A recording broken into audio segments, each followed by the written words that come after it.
पहले हम गोमट सार की जो कर्मकांड की पहली गाथा है उसको पढ़ के फिर आगे बढ़ेंगे।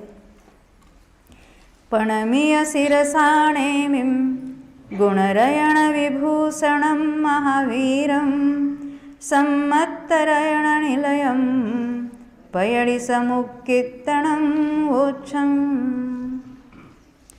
नेमिचंद सिद्धांत चक्रवर्ती यहाँ कर्मकांड को शुरुआत करते हैं और यहाँ से उन्होंने भी ये कर्म क्या है, उसको कितने भेद है, वो क्या क्या है, उसके नाम क्या है आदि सभी बातें विस्तार से समझाई है। हम भी यहाँ देखेंगे, इसकी चर्चा करेंगे। और कर्म को प्रकृति भी कहते हैं। प्रकृति का किसको कहेंगे? कर्म के जो है उसके भेद बताएंगे यहाँ पर। कर्म कहने से सभी कर्म उसमें आ जाते हैं। और जब हम कहेंगे कर्म के कितने भेद है तो हम उसके भेद करेंगे। कोई घाती कर्म है, कोई अपघाती कर्म है, फिर उसके और भेद करेंगे तो उसको क्या कहेंगे? ये प्रकृति है। प्रकृति का अर्थ क्या है? जिसको हम कहते हैं मिजाज किसका कैसा है, गर्म मिजाज का है, हाँ, स्वभाव।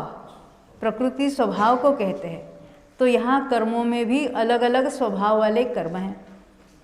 पहले कर्म है कि नहीं, ये हमें प्रश्न उठना स्वाभाविक है। ये कर्म क्या बात है? हमने तो कभी देखा नहीं, आपने देखा? अंतराय कर्म तो देखा होगा ना, क्योंकि वो आड़ा आता है ना तो हम नहीं आ सकते शास्त्र स्वाध्याय में। ये कैसा होता है? काला होता है कि गोरा होता है? हाँ बोलोगे। अंतराय कर्म काला गोरा लाल पीला होता होगा कि नहीं होता होगा? उसको कलर तो होगा कि नहीं? वर्ण नहीं कहते होगा? अच्छा, क्यों होगा? हाँ, कर्म पुद्गल है, हमें दिखाई नहीं देता इंद्रियों से, परंतु जो पुद्गल है, हमने पुद्गल का क्या लक्षण बांधा है? जिसमें स्पर्श रस गंध वर्ण है वो पुद्गल है।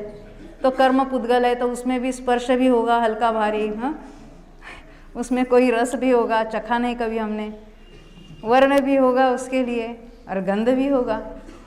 हम नहीं जानते तो क्या, भगवान तो जानते हैं, क्योंकि कर्म जो हम कहते हैं वो तो अनंत अनंत पुद्गल परमाणुओं का समूह है और हर एक परमाणु को अपना अपना स्पर्श रस गंध वर्ण उसकी पर्याय अलग अलग चल रही है वहाँ पर। हाँ बिल्कुल, हमें तो निर्णय करना है कौन सा कलर आपने देखा है क्या, उसकी बात नहीं है, उसमें है कि नहीं है इसकी हम चर्चा करेंगे। और हमारी जो चर्चा होगी तो आगम के यहाँ ये तो देखना है ना, कोई जो चीज़ें हमें नहीं दिखाई देती है उसको देखना है तो आगम के चक्षु लगाना। हाँ तो सब कुछ दिख जाएगा। हाँ कहाँ मिलते हैं? सब जगह फ्री में मिलते हैं मगर हम लगाते नहीं ना। देखो यहाँ कहते कि सभी जो चारों गति के जीव है ना वो तो इंद्रिय चक्षु वाले हैं, इंद्रियों से जानते हैं। देवनार के वो अवधि चक्षु वाले, अवधि ज्ञान से जानते हैं। और ये मुनिराज है ये जो आगम चक्षु से जानते हैं। और देव तो सर्वतः चक्षु वाले हैं, पूरे असंख्यात आत्म प्रदेशों से वो जानते देखते रहते हैं। तो ये जो आगम चक्षु है उसके द्वारा हम ये सारा निर्णय करेंगे। तो यहाँ तो प्रकृति की बात कर रहे हैं हम यहाँ पर। ये जो कर्म की बात यहाँ हम लेने जा रहे हैं तो उसमें पहले हमें ये बात मूल में ध्यान में रखनी है। अभी जो कर्मों की बात चलेगी, कहेंगे जीव ने कर्म को बांधा, जीव ने कर्म का उपशम किया, या जो कोई कर्म की अवस्थाएं बनेगी, एक बात ख्याल में रखना योग्य है कि जीव और कर्म दो भिन्न भिन्न द्रव्य है। प्रत्येक द्रव्य की अपनी अवस्था अपने में स्वयं के कारण में होते, किसी अन्य द्रव्य के कारण होती ही नहीं। कर्म की जो कोई अवस्था हो रही है वो कर्म में कर्म के कारण उसके अपनी योग्यता से होती है, और जीव में कोई अवस्था होती है वो जीव में अपनी योग्यता से होती है।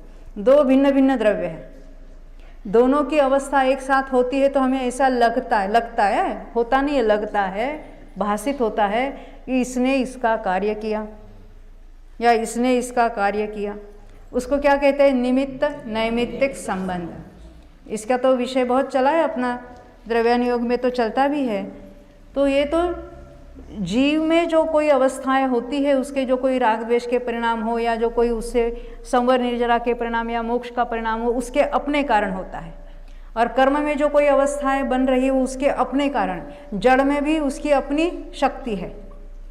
परंतु एट ए टाइम दोनों एक समय में होते हैं तो हमें ऐसा भासित होता है कि इसके कारण ये हुआ। केवल ज्ञान आवरण का क्षय हुआ तभी तो केवल ज्ञान हुआ कि नहीं जीव को? क्यों भाई प्रफुल्ल भाई? हाँ, इसलिए तो केवल ज्ञान आवरण ने रोका था।